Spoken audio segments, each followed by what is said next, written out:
What if the most extraordinary love stories are never announced, never confirmed, and never explained, but instead revealed through a single, astonishing gesture made far from the cameras? The rumor arrived quietly at first, almost respectfully, as if aware of the magnitude of the names it carried. Then it spread with unstoppable momentum. Whispers of documents signed in a foreign land, of snow-covered mountains and glass walls overlooking silence, of a vacation home in Switzerland, valued in the millions, reportedly purchased not as an investment, not as a status symbol, but as a gift. And at the center of it all, two names the world already knows by heart. Lee Min-ho, Song Hye Kyo. If true, it would not simply be a purchase. It would be a statement. This story isn't over. Subscribe so you don't miss the next chapter. We follow the moments and emotions of your favorite K-drama stars. Stay with us. Switzerland is not an accidental choice. It is a country synonymous with privacy, restraint, and quiet permanence. A place where wealth is not displayed but protected, where anonymity can still exist, even for those whose faces are recognized across continents. For decades, it has drawn artists, thinkers, and figures who seek refuge from noise rather than attention. According to circulating reports, the property is nestled far from urban centers, surrounded by mountains that seem to exist outside of time. Floor-to-ceiling windows, natural wood, stone that holds warmth even in winter. A home designed not for display, but for retreat, for stillness, for breathing. And that detail matters. Because if there is one common thread in the lives of Lee Min-ho and Song Hye Kyo, it is the absence of stillness. Their careers have unfolded under relentless observation. Every project dissected, every expression analyzed, every silence interpreted.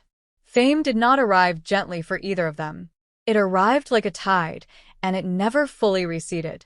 To understand why this rumored gesture has captured so much attention, one must look beyond the price tag. Lee Min-ho has long been associated with grand narratives, epic romances, larger-than-life roles. His public image carries scale and intensity, but those who have followed his career closely know that off-screen, his choices have increasingly leaned toward restraint. Fewer interviews, more select projects, a visible shift toward meaning over momentum. Song Hye Kyo's evolution has been equally deliberate. From early stardom to enduring respect, she has mastered the art of stepping back, protecting what little of herself remains private, curating a life where silence is not emptiness, but intention. If this purchase did happen, its symbolism is impossible to ignore. A vacation home is not fleeting. It is not a bouquet or a headline-grabbing accessory. It is an anchor, a place you return to, a place that assumes time will continue, that seasons will change, and that someone will be there to witness those changes.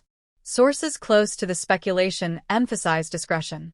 No photographs of a handover. No celebratory posts. No confirmations from either party. Just paperwork, reportedly handled through trusted intermediaries. A transaction designed to leave no trace in public view. And yet, the story surfaced anyway. Perhaps because people sense that something has shifted. Not dramatically. Not loudly, but fundamentally. In recent months, observers have noted a pattern. Shared destinations without shared announcements. Overlapping schedules that seem coincidental until they no longer do. Gestures that feel protective rather than performative. The airport moment. The quiet coordination. The absence of denial when rumors arise. In an industry where denials are often faster than truths, silence becomes meaningful. Still, it is important to understand what makes this story resonate is not romance alone. It is intention. The idea that someone would choose to give another person space rather than spotlight. Refuge rather than recognition. If Lee Min-ho truly chose Switzerland, it suggests an understanding that Song Hye Kyo does not need more luxury. She needs distance. Distance from expectation. From speculation. From the exhausting demand to always be visible. A home like this would offer something rare. Mornings without schedules. Afternoons without stylists. Evenings where the loudest sound is snow falling against glass. A life temporarily removed from scripts and premieres and applause. For fans, the story has sparked wonder rather than outrage. Not because they feel entitled to confirmation, but because the gesture aligns with what many believe these two represent now. Maturity. Choice. A refusal to live loudly simply because the world expects it. Critics, as always, urge caution. They remind audiences that rumors are not facts, that property records can be misinterpreted, that narratives form quickly around powerful names. And they are right to do so. But even skepticism cannot erase why the idea feels plausible. Because this is not a story about excess. It is a story about sanctuary. If untrue, it will eventually fade, replaced by the next headline. But if true, it will likely never be officially acknowledged. Because a home like that is not meant to be discussed. It is meant to be lived in quietly, perhaps even secretly. And maybe that is the most compelling part. In a world where love is often measured by visibility, what does it mean when the grandest gesture happens where no one is supposed to look? Whether rumor or reality, the story has already achieved something rare. It has shifted the conversation away from spectacle and toward intention, away from proof and toward possibility. And it leaves us with a question that lingers far longer than any headline ever could. If the most meaningful acts are done in silence, how many extraordinary stories are unfolding right now, just beyond the reach of the cameras? What followed next was not confirmation, but something far more intriguing.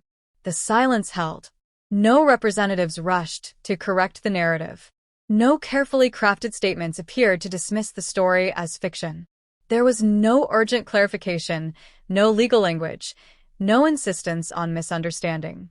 In an industry where even the smallest rumor is often met with immediate response, the absence of reaction became its own form of communication. And people noticed. Entertainment analysts began to frame the story differently, not as a scandal, not as a publicity strategy, but as a reflection of how power evolves with time. Early in their careers, both Lee Min-ho and Song Hye Kyo existed in an era where visibility was currency. Every relationship was questioned. Every interaction examined. Silence was seen as weakness. That era has passed. What defines their presence now is control. The ability to let a story exist without feeding it. To allow curiosity without rewarding intrusion. To understand that mystery, when handled with intention, does not damage legacy. It deepens it. As conversations continued, attention shifted from the price of the home to the meaning of the gesture. Millions, after all, are relative in a world where numbers often replace values. What mattered was not cost, but context. A vacation home suggests something ongoing. A future that assumes return.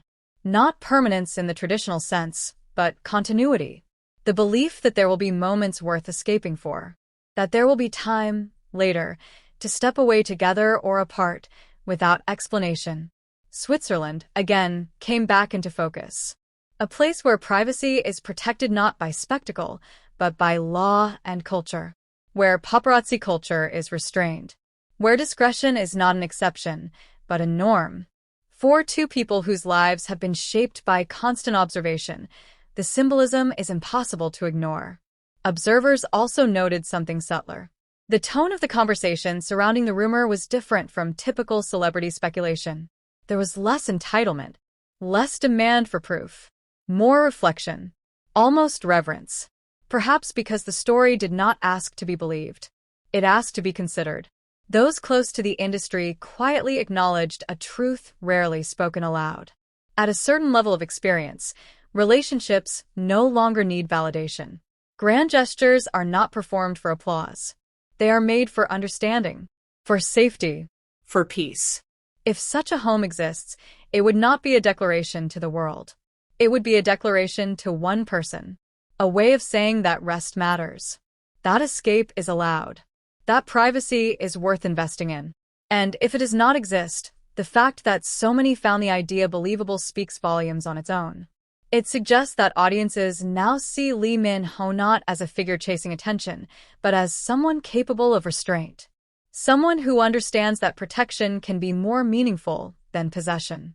It suggests that Song Hye Kyo is seen not as someone seeking rescue or luxury, but as someone deserving of space, of quiet, of a life where she is not constantly required to perform resilience. In the end, the story lingers because it aligns with who they have become. Not icons defined by headlines, but individuals navigating a later chapter with care. Whether the Swiss home exists as stone and glass or only as an idea, it represents something larger. A collective yearning for privacy in a world that rarely allows it. A belief that the most profound commitments are not announced but lived. And so the rumor remains suspended between truth and imagination, strengthened not by confirmation, but by consistency. Consistency with the way these two move now. With the way they choose silence over spectacle. With the way they let actions, when they happen, speak quietly and then disappear.